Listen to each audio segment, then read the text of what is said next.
ဘဝတစ်ခုဖြစ်ပေါ်လာဖို့ရာအတွက်ကကံဟာမြေနဲ့အလားတရတူတယ်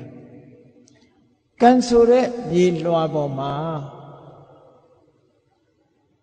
ဒီနေရာမှာကံဆိုတာကိုစေရနာလို့မှတ်ရ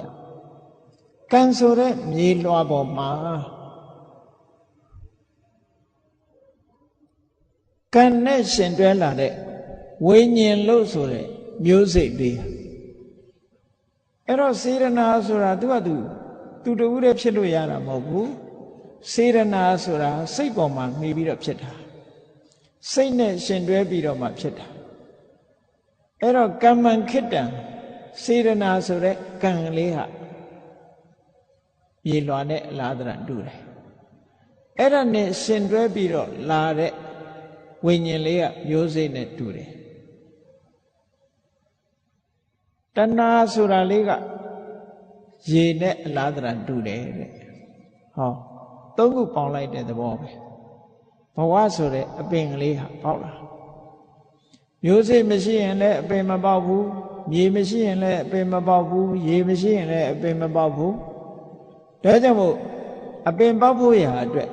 ကံဆိုတဲ့မြေလွှာပေါ်မှာဝိညာဉ်ဆိုတဲ့မျိုးစိတ်လေးပေါက်လို့တဏှာဆိုတဲ့ရေလေးသွန်းလောင်းပေးသည့်အတွက်ကြောင့်ဘဝဆိုတဲ့အပင်ဟာရှင်သန်လာရတယ်လို့မြတ်စွာဘုရားဥပမာနဲ့ဟောပေးတယ်ဒါကြောင့်မို့ဒီမှာဘဝရှိဖို့ရာအတွက်ကံဟာအခြေခံကြတယ်ပေါ့တတ္တဝါတွေရဲ့အနေအထားကိုမြတ်စွာဘုရားကဖြစ်ပေါ်လာပုံကိုရှင်းပြဘုန်းကြီးတို့တွေဘဝခရီးကိုသွားကြတဲ့အခါအဝိဇ္ဇာကပန်းမရှိပဲနဲ့ပန်းရဲ့ယနံ့ပဲရှိမလဲပေါ့အဲ့ဒါလိုပဲပေါ့အကြောင်းတစ်ခုရှိနေလို့ဒီလိုဖြစ်ရတာလို့အဲ့တော့မြတ်စွာဘုရားကအခုဒီသုတ္တန်နှစ်ခုမှာကာမဘဝရူပဘဝအရူပဘဝဆိုဘဝ၃ခု32ပုံကိုကျင့်ချုပ်ပြီးတော့ဟောတာနောက်သုတ္တန်တစ်ခုမှာတော့မြတ်စွာဘုရားဘာဟောတုံးဆိုဂတိ၅ပါးကိုဟောဂတိနဲ့ကတိကို꿰အောင်ရေးဖို့လိုတယ်မြန်မာစကားထဲမှာဂတိတည်တယ်နဲ့ပြောကြတယ်ဒါပေမဲ့ရေးတဲ့အခါမှာမှန်အောင်မရေးဘူးနော်ဂတိတည်တယ်ဆိုတဲ့နေရာမှာကာကြီးနဲ့ရေးရမယ်ဂတိအတန်ဘယ်လိုပဲထွက်စလုံးပေါင်းမှန်ကဂတိကဝတ်ပြုတယ်ဂတိသစ္စာဂတိတည်တယ်ဆိုတာအဲ့ဒါကာကြီးနဲ့ရေးတယ်ကတိဟိုဘဝဒီဘဝတတ္တဝါတွေရဲ့ဖြစ်ရာလားရောက်ရာကြတော့ခန်းငယ်နဲ့ဂတိအဲ့ဒါဟုတ်စီနောက်ပြီးတော့အဂတိ၄ပါးလို့ဆိုလို့ရှိရင်လည်းပဲခန်းငယ်နဲ့ပဲရေးရအဂတိ၄ပါးအဂတိမလိုက်စားနဲ့ဂတိဆိုတာသွားရောက်ရာဖြစ်ရာဘုံဘဝလို့ဒီနေရာမှာအဓိပ္ပာယ်ရတယ်အဂတိလိုက်စားတယ်ဆိုတာဆိုတာမသိလျောမလုံးသိတာကိုဂတိပြုလုပ်တယ်နော်မလုံးသိတာကိုလုပ်တယ်လို့ဒီလိုဆိုလို့တယ်မရောက်တဲ့နာကိုရောက်တယ်မဖြစ်တဲ့နာတွေဖြစ်တယ်အဲမို့တချို့ကတော့ဂရိလိုက်တယ်နဲ့သုံးတယ်မှန်ကတော့အဂတိလိုက်တယ်ဆိုမှမှန်အဂတိဆိုတာမလိုက်တဲ့နာကိုလိုက်ဘက်မလိုက်တဲ့မဲနဲ့လိုက်တယ်လို့ဒီလိုပြောအဲ့တော့စကားလုံးလေးတွေကသူကနဲ့သူအဓိပ္ပာယ်ရှိတယ်လောကမှာဘုံတွေကိုရည်ညွှန်းပြီးဘဝတွေကိုရည်ညွှန်းပြီးတော့ပြောတဲ့အခါမှာခန်းငယ်နဲ့ဂတိ၅ပါးဆိုတာမှတ်သားရတယ်ဂတိ၅ပါးဆိုတာဘာလဲလို့ဆိုရင်အစိုးကနေစပြောရင်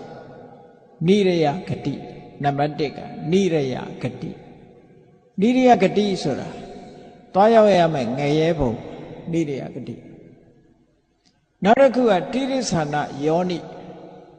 တရိစ္ဆာန်ဘဝတရိစ္ဆာန်ဘုံသွားရောက်မှာဖြစ်သောကြောင့် တိရိစ္ဆာနဂတိနောက်တစ်ခုကပေတဂတိပြိတ္တာဘောကပြိတ္တာဘောနောက်တစ်ခုကမနုဿဂတိလူဘဝလူဘုံနောက်တစ်ခုကဒေဝဂတိနတ်ဘဝနတ်ဘုံတို့ဟော30ဘုံကိုဂတိ5မျိုးနဲ့ခွဲခြားပြီးတော့ဟောတယ်အဲ့တော့32ဘုံကဘလို့ဒီဂတိ5မျိုးထဲမှာဘလို့အကျုံးဝင်သွားသလဲလို့ဆိုရင်ဒီနေရာမှာအပယ်4ဘုံကိုအပယ်3ဘုံပဲပြတယ်နိရယတိရိစ္ဆာနာပေတအပယ်ကို3ဘုံနဲ့ပြတယ်အတုရကာယလို့ဆိုတာပေတာထဲမှာထည့်ပြီးတော့ပြောတာဒါကြောင့်မို့ဂတိ5ပါးနဲ့ခွဲတဲ့အခါမှာနိရယဂတိတိရိစ္ဆာနာဂတိပေတဂတိဆိုတာအပယ်4ဘုံကိုဒီ3မျိုးနဲ့ပြတယ်လို့တို့မှမနုဿဂတိဆိုတာလူဘုံဒေဝဂတိဆိုတာနတ်ပြည်6ထပ်ရယ်ပြမ20ရယ်အလုံးပေါင်းလိုက်တော့30ဘုံပဲ30ဘုံကိုပြောတာပဲဒါလည်းအဲ့30ဘုံနဲ့ပတ်သက်ပြီးတော့မြတ်စွာဘုရားဂတိ5ပါးလို့ဒီဂတိ5ပါးကိုမြတ်စွာဘုရားကံနဲ့ဆက်ဆက်ပြီးတော့ဟောကြားထားတာရှိတယ်ဂတိရဲ့အဓိပ္ပာယ်ကဘာတော့ဆိုရင်ခန္ဓဗာတိဂတိဘဝတစ်ခုမှာတွားရောက်ရမယ့်နေရာဥပမာပဲလူတယောက်အနိစ္စရောက်သွားပြီဆိုရင် तू သွားရမယ့်နေရာရှိတယ် तू ဖြည့်ရမယ့်နေရာရှိတယ်အင်္ဂလိပ်လိုတော့ဂတိကို destination လို့ပြန် destination